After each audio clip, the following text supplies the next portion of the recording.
Yeah, so when did you, because it seemed like, man, you into a lot of really dope things right now. When did you decide that I got to make a change, man? Was it after you got shot? No, I wish it was. No. Now after I got shot, no, I didn't, nothing changed too much.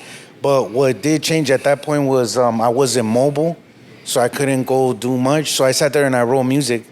I started writing and writing and writing. And another medium that I touched, like, you know, poems and things, you know, through music. And, of course, emulating all the great ones and being inspired by all the homies and all these sounds. And I just wanted to do something that was like, that maybe you couldn't label it Chicano Rap. Maybe you didn't know if it was a homie or not. It was so hard that it didn't even matter. And that's the response that I would get sometimes. It'd be like, you know, it's not, what you do is not like the other homies. I get that a lot. At the time. Because a lot of it was like very monotone. You'd hear some oldies in it, like an oldie, and then a homie rapping over an oldie or something like that. And ours was like straight West Coast hip hop. Yeah, you definitely got your own shit, man. And I know a lot of the cats, man, especially the Chicano brothers, they like rapping over the oldies and everything. Yeah. Your shit got a lot of funk in it. A lot of funk. It's a lot of funk in it, and you got your own style. I will say you got your own stilo. It's real smooth and laid back. Your shit is dope. Thank you. I appreciate it. I've had a lot of fun with it, you know? I've had a lot of fun with it. Right now, I tell you, I took that little break, and then I've been in the lab again. So I've been excited about putting out all kind of material. I just released a record with an up and comer from Oceanside, California, but I feel like he embodies our style, and he embodies the 90s look and the 90s feel, the homie Bishop Snow. So if you guys get a chance, check out the homie Bishop. We got a single that we put together, and the homies the new West, you know. So I tip my hat to the homie. Bishop Snow, what's that record y'all got, man, now? Locals Don't Cry. Locals Don't Cry, that shit is hard. That shit, you heard that shit yet? Hey, I haven't heard it yet. I'm gonna play it, that shit hard as a motherfucker. That's what really, when I saw you was back, cause I remember you from back in the day, right? Right. You know, doing your thing, and I said, we ain't gonna talk about it, but, and then I saw that Locals Don't Cry, I said, this shit hard as a motherfucker. Thank you. A little more thought-provoking, you know, like, of course locals cry, you feel me? You know?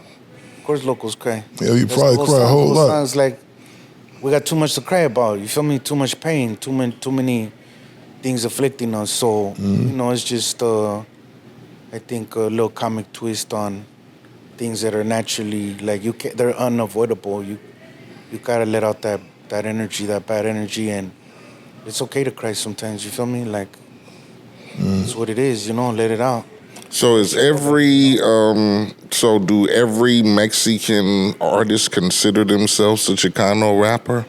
No, I think this genre is so, like, vast now that I don't think none of the little homies consider themselves Chicano rappers. I've heard guys say, like, don't label me that, you know? So, but there's probably homies that are, you know, that are in that lane, like, heavily, like, because what I think identifies a Chicano rapper is like a LA, you know, gangbang music, you know, artists, you know, like a Capone, you know, a Payaso, if you're familiar with the Dukes, Payaso, Mr. Shadow, like, these are all gangster music, you know. So that was, I think, that genre. To me, that's what I think it is. Now you got, like, different guys with different styles and it's a different era, and I don't know if they would consider themselves Chicano, even though they're Chicano homies. I think their influence is a little bigger and stronger than just I don't see them bald-headed Chicano homies. I don't see the homies pack out stadiums though, man. I don't see the Mexican homies pack out stadiums and shit though, dog. Especially out in Oxnard back in the day. Go do a show, man. But then I noticed we was like kind of clicked up because we'd be out there, man. It would be cat like Capone. Right. A couple other cats, but it be packed, man. And the whole audience is Mexican, man. Mexicans are the biggest supporters of hip hop on the West Coast. Oh, definitely. You know, on the West Coast, and I tell everybody, you can't sleep on that, dog. That's undeniable. Now, you know, it ain't to say the brothers and sisters don't support this shit, because of course they do, right? But if you ain't gonna sell no units on the West Coast, if the Mexicans ain't buying your shit, you go be short. Wrong. Yeah, you go be short. Yeah, because it's just like, again, we have deep roots here. It's like we don't have no ties to Mexico. We don't understand it. Mm-hmm. We don't understand it. You feel me? So it's like, this is our culture, American culture. We eat hamburgers and chili fries at Tommy's, and you know what I'm saying? Like, that type of deal. We're at home, you know, you speak Spanish, you know all the dishes and things, and your influence and all of that, but really you're, I think, motivated and raised by what your environment gives you, you know. And hip hop and West Coast hip hop was something that was prevalent for me, and I think a lot of my peers. You ask them, I mean, I've been to concerts at the House of Blues, and you look like, and it's all homies, who like straight, nothing but barrios, gangbangers, homies. I went to a DJ Quick a House of Blues concert. I think we went twice. Someone invited me once, and then another homie invited me, and yeah, fuck it, I'll go again. And the same, all homies. Like, you looked in the crowd, you'd be like, man, I need to be careful, because it looked really active in there, but it told you what the strongest supportive market was. And if you go to an oldies concert, Art LeBeau, you know, who's playing the Delphonics, who's playing, all the legends, Right? And who's there? You look, and it's a sea of Mexican Chicano people. You feel me? So Having a good time. Definitely, the market is that. For me, I never been embarrassed to say, man, I'm a swap meet rapper or a Chicano rap. I don't care. I've traveled the world. Man, I'm gonna tell you. You feel me? So, back in the '90s, man, and the early 2000s, the swap meet rappers had all the bread. The homie Six Jackin', because I fuck with Six Jackin' real heavy. I ain't talked to the homie in a minute. Legend. But Six Jackin' would come around making his rounds and have a knot in his pocket this damn big, nothing but 20s and 50s. Legend. Just dropping the shit off. Dropping that consignment. Yeah, getting that consignment off. Yeah. Swap meet rappers had the bread. Them was the rich homies. And at that point, I don't even think consignment was an option. Like, at that point, the stores, they needed that dope. Hell yeah, they could They're come. gonna Yeah, cash you out. Their consignment might have been the first round of CDs. You know, the first. Yeah, they made it back then. Shout out to the homie Juan. He had the Compton swap meet. G Code, yeah. Yeah, Big Juan. He was instrumental in influencing Southern California with fashion and music. I mean, I supplied him a gang of CDs for a long time, and I'm sure he had everybody's stuff there, you know? The G Code and at the Delamo. Yeah, all of those places, man, the Delamo swap meet, the Compton swap meet, man. Yep. Them places, man, probably generated hundreds of thousands of dollars, man, in just straight gangster rap. Oh yeah, but hell yeah, swap meets was significant with rap sales, especially for West Coast artists. I don't know, how swap meets or flea markets, represented across the nation. But I know as far as the West Coast is concerned, them motherfuckers were staples, man. Because I'd go to New York and find them. When this, in the heyday of the CD, like, there was stores, everywhere. I'd go to the Oakland Swami, to the Fresno Swami, all the way east to Brooklyn. I'd be Flatbush Avenue. They had some spots out there. Niggas be outside with I come from the cassette days, so you go to swap meet, nigga. They had every motherfucking cassette, nigga, from I don't give a fuck who it was. they had everything. Every motherfucking thing. And you might catch some 12 inches. You go to the Paramount swap meet. You get you some 12 inches and shit. That's why I bought my first Treacherous 3 record Sick. from Paramount Swap Meet. The Paramount Swap Meet, the outdoor, yeah. My music in there too. Mm-hmm. Some of the homies. So yeah, you know. So you went through that whole. So you went through that whole era too, where you was out there hustling your CDs and tapes. Yes, CDs were big for us. CDs were big. I remember like I'd press up a box, you know, $100, and like the idea was you run into a homie and then you start trading them like, hey, you know, this is my new one, and since he knew my shit was selling, he'll take like 20, and then we'll trade, right? We'll trade. So then I had like, he had 20 of my new ones, and then if he needed some of my other catalog, he'd grab like another 10. So now he had 30.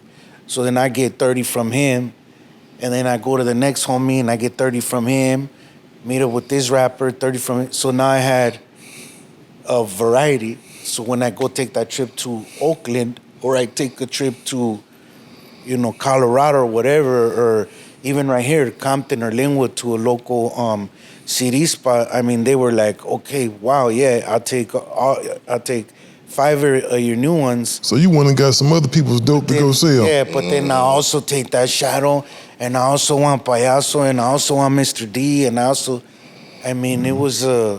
It's a good way to flip. Yeah. Because you know, like you said, if I got 100 of my own shit, a nigga might say, well, fuck, give me 20 and I'm good. But if I got 10 of this nigga, I got 5 of this nigga, and they gonna be like, well, whole shit, I don't got none of that. So I was on it. It was a whole... You just brought up a name, man, that's my people, man. Shout out to the homie Mr. D. Good guy, man. Mr. D put some money in my pocket one time when I needed it. Nice. Off some CDs. Yep. I ain't ashamed to say that. We was younger back then, man. He was like Steele, and I needed the money at the time too. It was like God that hit the homie up, used to call me and was like, man, come up and Mr. D, like cash me out for like 200 CDs, man. That's hard. I learned from him. I'm gonna be real. Like, I remember like seeing him in action. I was like learning, you know. Mm-hmm. I learned quick though, cause I was on it, you know.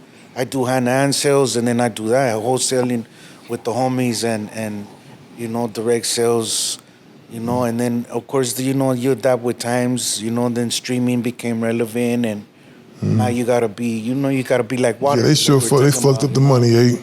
You gotta be like water, you know. I bought my house messing with these CDs like this, like he talking about. That's how I bought my house, man. Easy. That's how I made my living, send kids to college and all other kind of shit. Look at you, now you're doing podcasting things. Yeah, man, you know it. Yeah, it's crazy, man. God is good. God is good, man. You know God is good. Stay with a hustle, man. You know, you just gotta stay on it. You gotta be like water. Hell yeah, you gotta be like water, man. I want to ask you something, man, because I know it's a lot of politics when it comes to Mexican rap and stuff, so I can't speak on certain stuff. It's just certain stuff that ain't my business I can't speak on. It's a lot less beef amongst Chicano rappers now to where it used to be kind of crazy. Yeah, I think... is everybody kind of getting along now? I'm like, man, we got to tighten this shit up. I think the genre is just so vast, Tommy. I think there's always going to be... It's a big part of the music, you know? Beef is a big part of hip-hop, you know? Oh, for sure. There's no hip-hop if there's no beef, you know? The whole epitome of hip-hop is beef. Brag rap, you the best, you the hardest. Well, it's always going to be that. You know? So you're always going to have that element, and you're always going to be tempted, especially when you're and with that bravado and you're young and you're like, man, I don't care whose feelings I hurt, you know, like I'm gonna let you know, like you ain't all that. I'm the one. Like that's your job as a musician, you know, I think. Oh yeah, you gotta for sure flex. You know, it's part of it, I think. Like how responsible you are though, and how you use that talent and that power and the platform, that's really up to each artist. So there are homies beefing.